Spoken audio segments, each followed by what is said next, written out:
guys, selamat pagi. Selamat pagi. Semangat. Semangat. Semangat.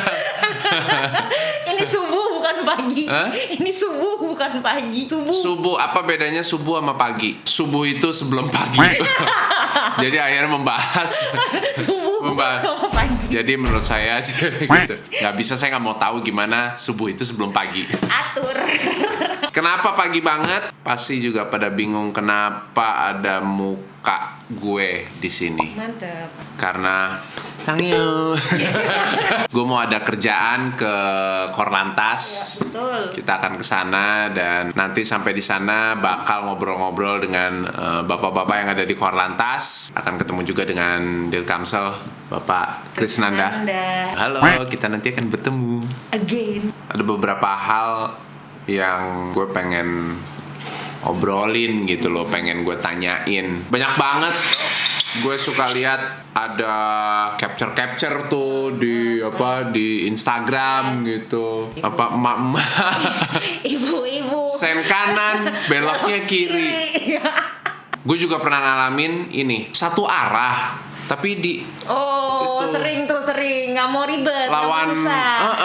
Iya. ini kan padahal satu arah. Iya. Lu ngapain kesini gitu Iya, loh. bener. Dan kalau misalnya gue tegur, itu bisa galakan dia. Bener. Kan lo yang salah, men. Bener. Sama ada pernah lagi gue lihat di Instagram kayak sekumpulan motor-motor gitu ngawal itu ambulans.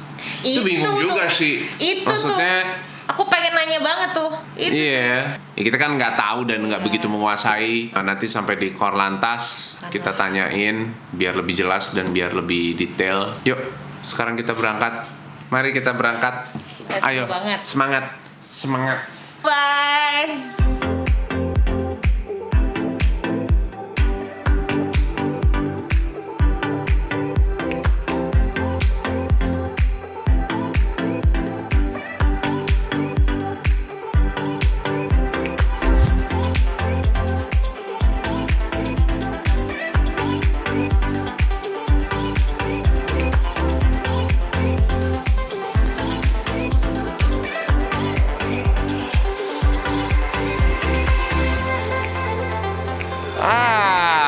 Sekarang udah nyampe di Korlantas. Sebentar lagi kita akan ngobrol-ngobrol sama bapak-bapak dari Korlantas mengenai tadi hal-hal yang udah sempat dibahas. 3M. 5M apa 3M? 3M adalah memakai masker, menjaga jarak, dan Cuci tangan. mencuci tangan. Pokoknya rajin cuci tangan. Mbak, saya mau ke lantai 5, mau ketemu Pak Krisnanda. Ibu. Ibu. Pak Krisnanda. Iya. Dia ke lantai 5, silakan aja lewat kanan ya. Thank you. Mari kita langsung ke lantai 5. Selamat pagi. Sekarang begini ya, ininya ya, gini. Ya, selamat datang di National Traffic Management Center. Terima kasih. Sekarang gue udah sama Putri Sarah dan sama penyanyi Denada. Kamu bisa nyanyi ya? Ya, bisa Mas. Tuh, sesuai nama bisa nyanyi juga. Saya mau itu dong, mau ke lantai 5. Boleh? Mau jalan-jalan, mau lihat-lihat ada apa aja sih. Ini gedung baru ya? Iya, jadi di ini gedung baru, pusatnya National Traffic Management Center dari Korlantas. Oh gitu. Dianterin boleh? Yuk, Yes, let's go.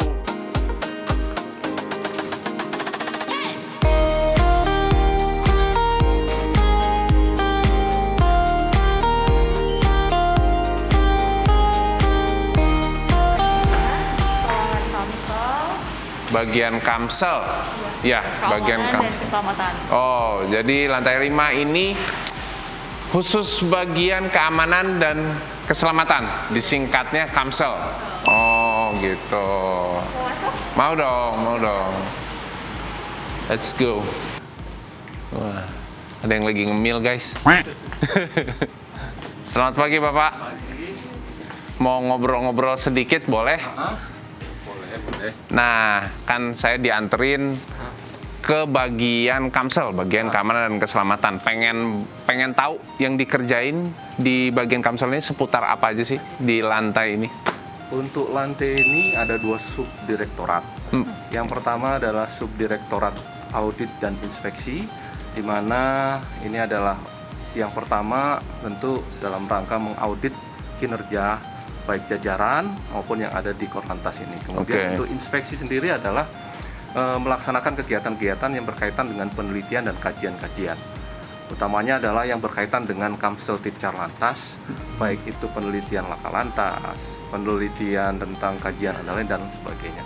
Itu yang ada di sini. Kemudian yang kedua adalah subdirektorat standar dan pencegahan. Ini mereka melakukan kerja di mana menyusun SOP, menyusun perangkat-perangkat, menyusun aturan-aturan yang berkaitan dengan Kamsel Tipcar Lantas atau utamanya yang dilakukan oleh polisi lalu lintas.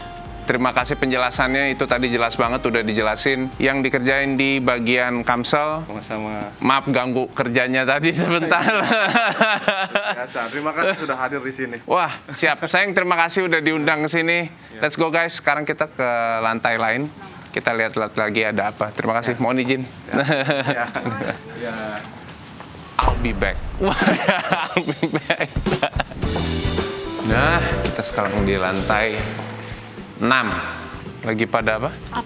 Apel. Oh. Apel bukannya malam-malam ya? Enggak, kalau kita ini apelnya Kalau di sini khusus apelnya pagi-pagi. pagi. Kalau ngapelin pacar baru malam. Wow, malam. Wow. Nah, mau nanya-nanya iseng yang dikerjain sama Denada sama Putri Sarah apa? Bidangnya. Sebagai presenter NTMC Polri, Wah, presenter mereka. Jadi kita juga selain fungsi tupoksi sebagai seorang polisi, di samping itu juga kita sebagai presenter. Oh, gitu. Kalau kayak ini direkrut dari seluruh Indonesia ya? Indonesia. Jadi dari Sabang sampai Merauke, dari Aceh sampai Papua, presenternya ada. Oh, wow. Kalau kamu dari mana? Kalau saya dari Sumatera Selatan. Sumsel, Sumatera Selatan. Oke, kalau Denada dari? Dari DKI Jakarta, Polda Metro. Oh, DKI Jakarta, Polda Metro. Oke, lagi masih pada apel. Kita tunggu, nanti bakal ketemu sama Pak Kris Nanda. Kita akan ngobrol-ngobrol banyak. Hai, what's up? Sekarang udah mau ketemu sama Pak Kris Nanda. Nih, gue udah pegang apa-apa aja yang pengen gue tanyain, penasaran banget. Biar nggak salah-salah, kita langsung ngobrol sama Pak Kris Nanda. Let's go. Assalamualaikum Bapak. Waalaikumsalam. Waduh, sehat? Sehat. Ya. Kita bakal ngobrol-ngobrol sama Pak Kris Nanda. Kita ngobrol-ngobrol santai di sini. Aman ya Pak? Aman. Siap. Aduh. Pak, jadi gini nih Pak, pengen nanya-nanya seputar. Saya penasaran banget dengan Korlantas Polri memiliki beberapa bagian atau ada direktoratnya, ada apa aja gitu. Jadi kita melihat, saya mulai dari amanat undang-undang dulu ya. Ya. Undang-undang lalu lintas angkutan jalan itu mengamanatkan untuk mewujudkan lalu lintas yang aman, selamat, tertib, dan lancar. Ya. Pertanyaannya, mengapa harus aman, selamat, tertib, lancar? Karena lalu lintas merupakan urat nadi kehidupan. Yang kedua adalah meningkatkan kualitas keselamatan, menurunkan tingkat fatalitas korban kecelakaan. Mengapa demikian? Karena sumber daya manusia adalah aset utama bangsa. Yang ketiga adalah membangun budaya tertib berlalu lintas. Karena lalu lintas ini refleksi budaya bangsa. Dan yang keempat adalah memberikan pelayanan yang prima. Prima itu artinya cepat, tepat, akurat, transparan, akuntabel, informatif, mudah diakses. Ini bagian dari presisi yang menjadi kebijakan Pak Kapolri. Dan ini semua bisa dilakukan kalau kita harus memodernisasi. Jadi lalu lintas juga refleksi tingkat modernitas. Nah, untuk menjabarkan hal itu, maka kepolisian ini memiliki kewenangan atau tugas dan tanggung jawab untuk pertama memberikan edukasi. Ya. Karena kita akan membangun literasi, merubah mindset. Yang kedua adalah kita memikirkan bagaimana untuk manajemen rekayasa lalu lintas. Karena kita harus menjawab manajemen kebutuhan, manajemen kapasitas, manajemen prioritas, manajemen kecepatan, dan manajemen emergensi. Selanjutnya adalah kita juga menegakkan hukum. Karena polisi menegakkan hukum, ini untuk membangun peradaban, untuk menyelesaikan konflik secara beradab, untuk mencegah agar jangan terjadi kecelakaan, jangan terjadi kemacetan, jangan terjadi hal-hal yang masalah lainnya, dan juga memberikan kepastian serta edukasi. Dan satu lagi adalah kita melayani bidang registrasi dan identifikasi pengemudi dan juga untuk kendaraan bermotor, karena ini adalah untuk memberikan legitimasi keabsahan pemilikan kendaraan bermotor, legitimasi pengoperasionalan, legitimasi kompetensi, dan juga mendukung fungsi kontrol atau penegakan hukum serta untuk forensik kepolisian, dan juga untuk membangun budaya tertib dan memberikan pelayanan prima. Dan satu lagi adalah berkaitan dengan pusat K3I atau back office application dan network untuk bisa memberikan pelayanan yang responsibilitas, bisa memprediksi atau predictable, dan kita juga bisa memberikan monitoring, komando, koordinasi, pengendalian, dan informasi. Dan kita membantu untuk membuat analisa dampak lalu lintas dan membangun traffic board. Dan disitulah kita ada kemitraan sinergitas dengan pemangku kepentingan lainnya dan menjadi Korwas atau Koordinator Pengawas Penyidik Pengadilan Negeri Sipil atau PPNS. Nah, disitulah tadi ditanyakan, maka Korlantas ada 3 direktorat. Oh, ada 3 direktorat. Oke. Direktorat Keamanan Keselamatan, Direktorat Penegakan Kamsel ya, Keamanan Keselamatan. Direktorat Penegakan Hukum, dan Direktorat Registrasi Identifikasi. Ada 3. 3 bagian. Bagian perencanaan dan administrasi, bagian operasional, dan bagian teknologi informasi dan juga teknologi TIK. Jadi kita semua ada 3 bagian dan 3 direktorat. Gitu, Pak. Oh, ada 3 ya. Nah, kalau saya juga penasaran banget, pengen tahu, kan pasti saya juga sebagai masyarakat, pasti semua yang nonton juga pengen tahu gimana sih Korlantas menanggapi keluhan-keluhan yang masuk. Ya, memang kan begini ya, artinya kalau ini sebagai urat nadi kehidupan, tentu suatu masyarakat bisa hidup, tumbuh, dan berkembang kalau ada produktivitas. Produktivitas dihasilkan dari aktivitas. Aktivitas itu melalui atau dengan lalu lintas. Wah, kan di jalan terus kan, yang mau ke kantor, yang mau ngapain saja. Itu. Bahkan inilah yang kita harus katakan. Semakin banyak orang menggunakan, maka tingkat potensi konflik atau permasalahan juga semakin kompleks dan semakin luas. Nah, oleh sebab itu tadi dikatakan menanggapi atau mengatasi komplain masyarakat, yang pertama tentu kita meningkatkan kualitas sumber daya dari para petugas polisi untuk profesional, cerdas, bermoral, dan modern. Artinya profesional itu ahli, cerdas itu kreatif, inovatif, bermoral itu semua dibangun kesadaran, tanggung jawab, dan disiplin. Dan modern itu berbasis IT, sehingga mereka bisa menyampaikan keluh kesahnya dengan cepat. Kita juga punya call center, punya TMC. Ini supaya call and command center ini mereka bisa menyampaikan, bisa kita punya portal media sosial atau apa saja. Dan kita juga melakukan suatu literasi, baik itu training, education, dan coaching. Jadi kita semua adalah ada dialog. Dan kita berusaha membangun untuk responsibilitas, yaitu dengan quick response time atau pelayanan yang cepat. Sehingga jangan sampai meluas atau menjadi hoax atau ada isu-isu yang jadi dipelintir-pelintir gitu ya. Kemarin juga sempat dengerin apa yang sempat disampaikan oleh Kapolri yang baru, bahwa ingin mengubah visi misinya, ingin mengubah wajah Polri gitu loh, untuk supaya bisa lebih dicintai masyarakat gitu, Pak. Iya. Karena kan gini ya, kita ini pemikiran atau kebijakan Pak Kapolri adalah membangun citra atau image itu sangat penting. Karena jangan sampai ada potensi personal to person. Ini kan potensi penyimpangannya terlalu besar. Nah, beliau yang menginginkan adanya bahwa untuk meminimalisir hal itu. Karena kita ini juga membangun sesuatu harus berani mengatakan ada inisiatif anti korupsi, ada terobosan kreatif, dan juga ada reformasi birokrasi. Karena era digital tentu kita harus memikirkan pelayanan secara virtual, pelayanan secara elektronik. Ini sudah suatu keniscayaan. Jadi kebijakan Pak Kapolri ini visioner, dan ini bagian dari bagaimana mengimplementasikan pemolisian atau polisi di era revolusi industri 4.0. Gitu ya, siap. Dan nah, ini saya sering lihat nih Pak di jalanan, suka ada, ini penasaran banget, dari kemarin-kemarin tuh saya sempat pengen nanyain gitu loh. Saya sering banget lihat di jalan kalau suka ada ambulans gitu, terus ada kayak konvoi motor yang suka ngawal, itu sebenarnya boleh atau enggak sih? Jadi begini ya, mengawal, mengatur, itu adalah mengambil sebagian atau seluruh hak orang lain di jalan raya.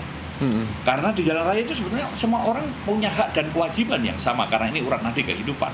Maka tidak sembarangan, tidak boleh semua punya kewenangan itu. Itu kewenangan dari kepolisian. Penegak hukum di tempat umum pada negara yang modern dan demokratis siapa? Kepolisian. Jangan karena wawancara sama polisi. Jadi kan kita harus sadar bahwa polisi menegakkan hukum itu adalah mewakili pengguna jalan lainnya. Nah, oleh sebab itu orang yang sembarangan bisa membahayakan keselamatan yang dikawal, apalagi ambulan. Ambulan itu bisa membawa orang sakit. Iya. Orang sehat saja dikawal ngawur itu juga nggak nyaman, apalagi orang sakit dan apalagi orang yang meninggal. Dan kita ini semua sisinya pada kemanusiaan. Makanya saya suka sering lihat ini apa ya, salah kaprah apa bagaimana gitu, karena loh, ini kan bukan wewenang mereka untuk melakukan pengawalan. Yang saya tahu ya adalah ini wewenangnya pihak kepolisian gitu loh. Ya, jadi memang kita harus sadar bahwa kita ini adalah hidup dalam suatu masyarakat, hidup bersama. Maka ketika berlalu lintas kita harus juga sadar bahwa kita bisa menjadi korban, bisa menjadi pelaku yang merusak, menghambat, bahkan mematikan produktivitas kita dan orang lain. Maka kita harus juga peduli akan keselamatan dan ketertiban serta kelancaran. Ini juga harus dilakukan karena tanpa dukungan kita, tanpa kesadaran kita juga bisa menimbulkan hal-hal yang kontraproduktif. Dan satu lagi ini yang paling penting. Saya kadang tuh suka ngerasa keganggu banget, apalagi kalau malam-malam gitu loh. Suka ada motor lewat, itu berisik banget, polusi suara gitu loh. Sebenarnya yang saya juga pengen tahu, pasti yang nonton juga pengen banget tahu, ada nggak sih untuk standarisasi untuk kendaraan bermotor, baik yang roda 4 maupun yang roda 2. Terutama sebenarnya kayak misalnya motor gitu suka ada yang diganti knalpot racing, Pak. Mobil juga, waduh jadinya berisik banget. Nah, itu sebenarnya standarisasinya kan gimana? Ya, kadar suara ini ada standarnya. Tapi sebenarnya nggak usah pakai peralatan saja, kan telinga kita juga peka. Hal-hal yang wajar, yang biasa, sampai yang harus mengganggu, menimbulkan permasalahan. Ini tentu empati kita kepada orang lain. Jangan kita merasa sok-sokan karena kita bisa. Kalau mau parilah tempat yang khusus, tidak mengganggu orang. Sirkuit gitu ya, sirkuit. Misalnya di sirkuit. Jangan di jalan umum. Jangan di jalan umum. Itu kan, ya tidak semua orang sehat, tidak semua orang yang dibawa dalam kendaraan atau yang berlalu lintas pada kondisi yang ya mungkin dia ada permasalahan secara psikologis, ada masalah-masalah. Bener banget. Itu menimbulkan emosi yang tidak baik. Nah, maka dibangunnya dengan sistem tadi yang kepolisian tadi, dari pertanyaan, dari ada edukasi sampai kepada penegakan hukum dan lain sebagainya. Ini adalah untuk membangun budaya tertib, membangun dengan kesadaran. Karena kalau orang yang sadar, maka akan bertanggung jawab, dan orang bertanggung jawab buahnya disiplin. Pada konteks ini adalah bagaimana kita bisa empati kepada orang lain yang punya hak untuk berlalu lintas bersama kita.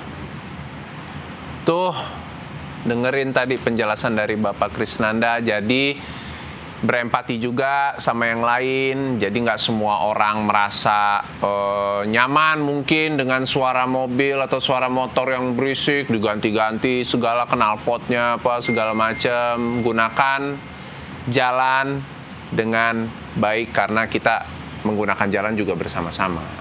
Gitu, empati buat sesama. Terima kasih Bapak Krisnanda.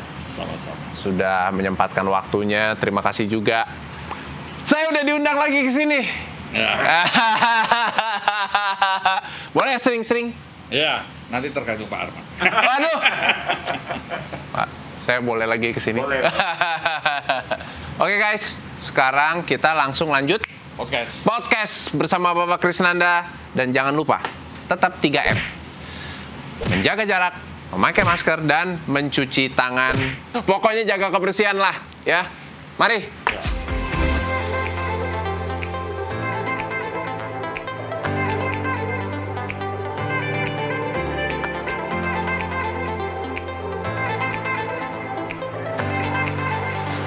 sekarang kita akan melihat bagian lain yang ada. Oh, itu lagi ada apa tuh?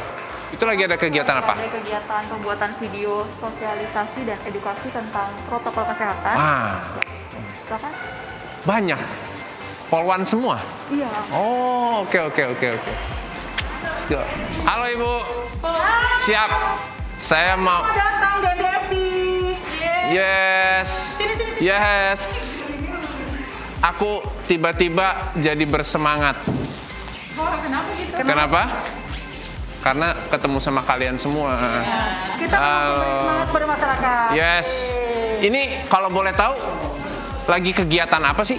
Oh, ini nih adik-adik presenter ini lagi membuat video untuk sosialisasi menggunakan masker protokol kesehatan. 3M.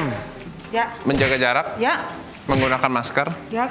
dan mencuci tangan. Jadi mencuci tangan sekarang bukan hanya sebelum makan aja, tapi Betul, setiap saat kalau Setiap kita saat. merasa kita nggak yakin dengan kesehatan di sekitar kita ya. ya. Jadi ini semua teman-teman presenter, wah luar biasa. Umurnya pada berapa ini? Ih, 17 semua. Ini aduh, 17 semua. 17. Iya dong. Iya, berarti saya mah. Masa 17 bolehlah umur bertambah ya. Oh, jadi ada yang dari Papua juga saya dengar. Iya. Wah, dari Sini, Cici, Mercy, Treslin. Cici, Mercy, dan Tresli. Hah? Mercedes. Masih ada satu lagi sih. Kayak mobil. Jadi bukan cuma dari Jawa aja, dari Sabang sampai Merauke. Iya, betul sekali. Udah lama di sini apa baru nyampe apa gimana? Baru setahun lebih. Setahun lebih. Sama semuanya? Kayak satu angkatan gitu. Beda. Beda angkatan. Kalau Beda. angkatan Kalau presenter kepolisian ya. beda. Kalau presenternya sama. Kalau angkatan polisi duluan Katres, saya baru Mercy. Oke, guys, luar biasa ternyata dari Sabang sampai Merauke semua ada. Kita semua bersaudara. Oh, kita semua bersaudara. Oh iya dong. Kita harus menjaga keutuhan NKRI. NKRI harga mati. Harga mati. Harga mati. Presisi. Presisi. Presisi. Terima kasih. Udah maaf nih jadi ganggu. Enggak, kita biasa senang hati ya. Iya, ada. Yes. Melayani masyarakat apalagi melayani dirimu yang Wow. Terima kasih banyak. Saya pamit langsung lanjut kegiatan lain lagi. ya, hati-hati Sukses. jalan, patuhi lalu lintas. Yes. Patuhi Kesehatan. protokol kesehatan. Let's go. Kita lanjut lagi.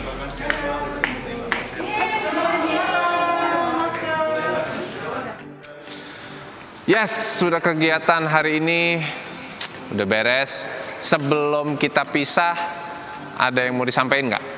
Jadi untuk teman-teman nih, tentunya saat berkendara di jalan tetap mematuhi aturan lalu lintas juga ya saat berkendara demi kenyamanan dan juga keselamatan. Ya, karena kan yang pakai jalan bukan kita doang, ada orang lain juga. Pengguna jalan yang lain. Dan kami juga selalu mengajak masyarakat untuk menerapkan adaptasi kebiasaan baru dimanapun kita berada dengan selalu menggunakan Masker ya. mencuci tangan, selalu menjaga jarak dan hindari keramaian sehingga kita dapat memutus mata rantai penyebaran virus COVID-19. Tuh guys, pesan-pesan dari Denada dan Sarah. Terima kasih. Terima kasih. Sama Denada, sama Sarah, udah ditemenin jalan-jalan, udah ditemenin naik turun. Mudah-mudahan bosen nggak? Nggak bosan dong. Hah? Sering-sering Bener-bener. main kesini lagi ya. Bener? Iya dong. Yes. Tetap nonton terus karena akan ada kegiatan-kegiatan lagi yang lain. Apa aja ya? Ya, we'll see. Sampai ketemu di kegiatan yang berikutnya.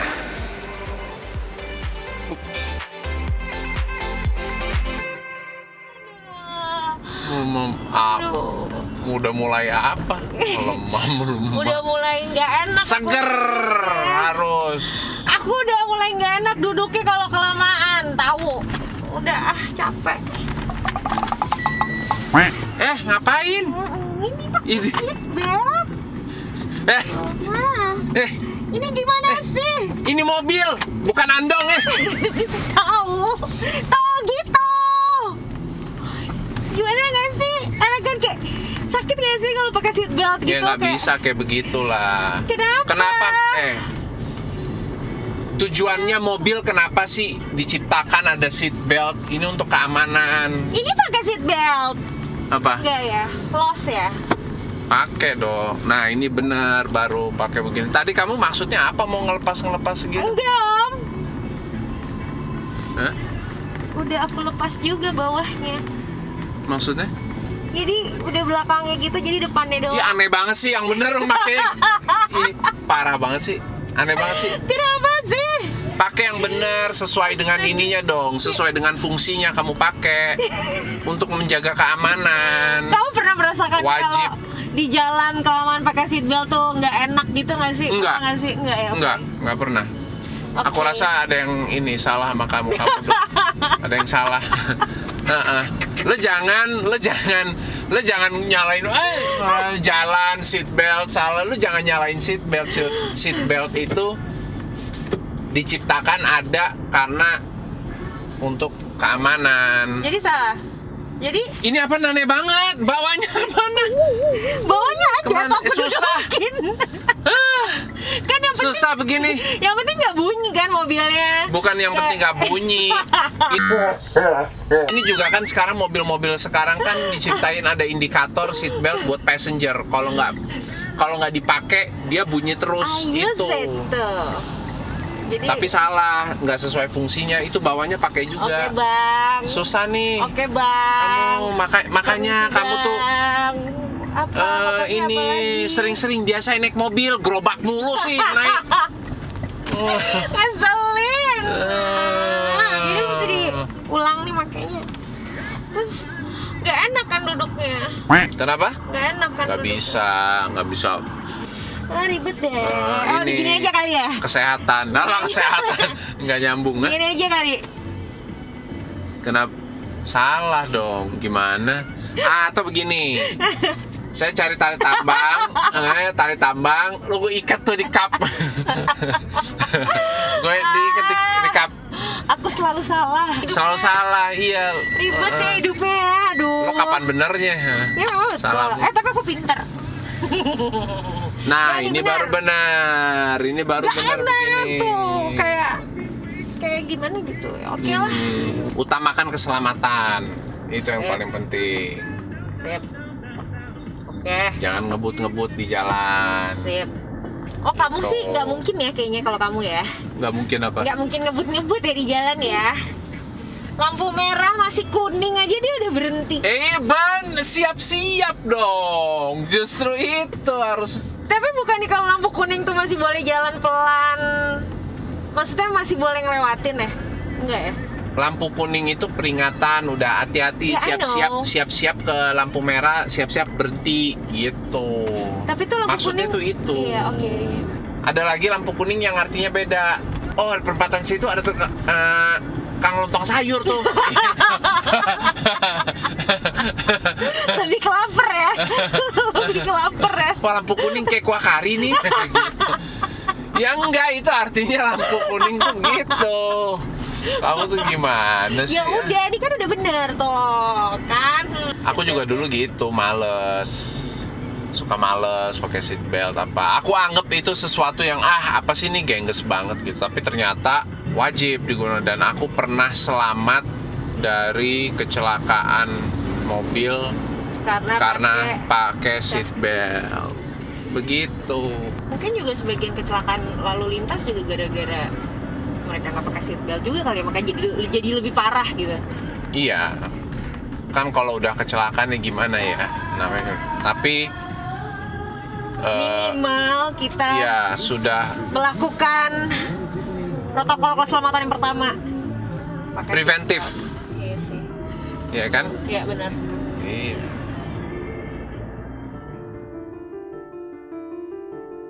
Seneng banget gue hari ini bisa punya kesempatan sharing banyak tentang bagaimana tata tertib dalam berlalu lintas dan menggunakan jalan. Ya, tapi kadang gue suka nggak habis pikir deh. Masih ada aja sampai sekarang gue suka lihat orang-orang yang suka lalai dengan tata tertib dalam menggunakan jalan. Ya ada aja tuh kayaknya misal naik motor tapi masih nggak pakai helm. Kan padahal itu bahaya banget. Terus ada lagi yang naik motor tapi kapasitasnya melebihi dari semestinya. Bisa bertiga, bisa berempat. Terus belum lagi ada yang suka ngebut dan cara bawa kendaraannya ugal-ugalan. Baik yang naik mobil maupun yang naik motor. Atau ada juga angkutan umum yang masih suka ugal-ugalan di jalan. Ya, gue sih ngerti mungkin ada yang buru-buru pengen sampai ke kantor, ke tempat kerja, atau ada keperluan mendesak yang emang mesti buru-buru banget, atau mesti cepet-cepet pulang sampai ke rumah. Tapi ya, apapun yang terjadi kan sebenarnya keselamatan tetap nomor satu. Dan jalan ini, ya jalan kita bersama.